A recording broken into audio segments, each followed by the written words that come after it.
بسم اللہ الرحمن الرحیم۔ السلام علیکم۔ میں آج آپ کے ساتھ بہت ہی یونیک قسم کی انفارمیشن شیئر کرنے کے لیے حاضر ہوا ہوں۔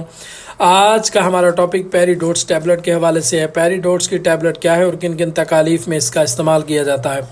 ہمارے معاشرے کے اندر معدے کی تیزابیت، سینے کی جلن اور بدہضمی اور نظام انہضام کو بہتر بنانے کے لیے مختلف قسم کے ادویات کا استعمال ڈاکٹر کی ہدایت کے بغیر کیا جاتا ہے۔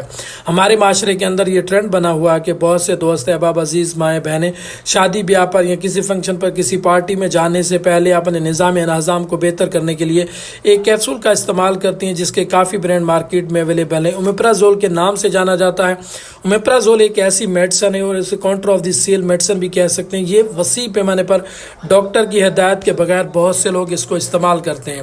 جب بھی آپ کوئی میڈیسن ڈاکٹر کی ہدایت کے بغیر استعمال کرتے ہیں تو یقیناً آپ کی باڈی کے اوپر انتہائی خطرناک قسم کے مؤثر اثرات دیکھنے کو مل سکتے ہیں۔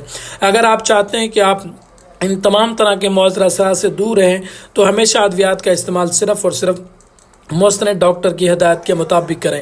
تو پیریڈوٹس ایک ایسی ٹیبلٹ ہے جو کہ ایک نیچرل پروڈکٹ ہے۔ اس کے اندر پیپرامنٹ اور اسپیرمنٹ موجود ہوتا ہے جو آپ کے معدے کی تیزابیت، سینے کی جلن اور ہارٹ برن کو کم کرنے کے لیے بہترین سولوشن ہے۔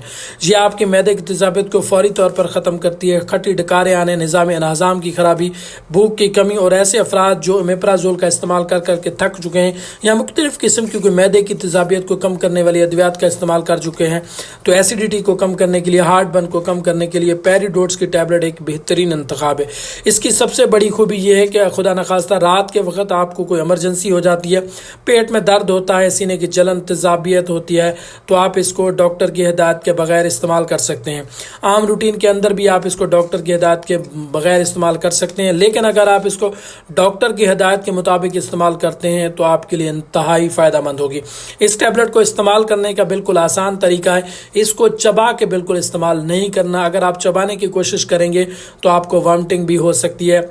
اس کو آپ نے تھوڑے سے پانی کے ساتھ نگل لینا ہے اور اس کے جو ڈوز ہے وہ صبح شام بھی استعمال کر سکتے ہیں۔ یہ آپ کی تکلیف پہ ڈپینڈ کرتا ہے۔ آپ دن میں 3 بار بھی اس کو استعمال کر سکتے ہیں۔ آپ اس کو حسب ضرورت بھی استعمال کر سکتے ہیں، معدے کی تیزابیت، سینے کی جلن اور معدے کو ٹھنڈا رکھنے کے لیے۔ اور ایسے افراد جو بار بار اس طرح کی معدے کی تیزابیت کی شکایت کرتے رہتے ہیں وہ لانگ ٹرم کسی بھی دوائی کو استعمال نہ کریں تو ضروری اپنے قریبی ڈاکٹر سے رجوع کریں تاکہ آپ کو پتہ لگایا جا سکے کہ آپ کو کس قسم کی کوئی معدے کی ہوئی، کسی قسم کی کوئی کرونک بیماری تو نہیں ہے، آپ کو کوئی پیپٹک السر تو نہیں ہے، کوئی آپ کو ایچ پیلوری کا مسئلہ تو نہیں ہے، تو تاکہ اس کا بہتر طریقے سے علاج کیا جا سکے۔ امید کرتا ہوں کہ آج کی اس نئی ویڈیو سے آپ نے کچھ نہ کچھ نیا ضرور سیکھا ہوگا۔ انشاءاللہ نیکسٹ ویڈیو میں ایک اچھی معلوماتی ویڈیو کے ساتھ ملاقات ہوگی۔ اللہ نگہبان۔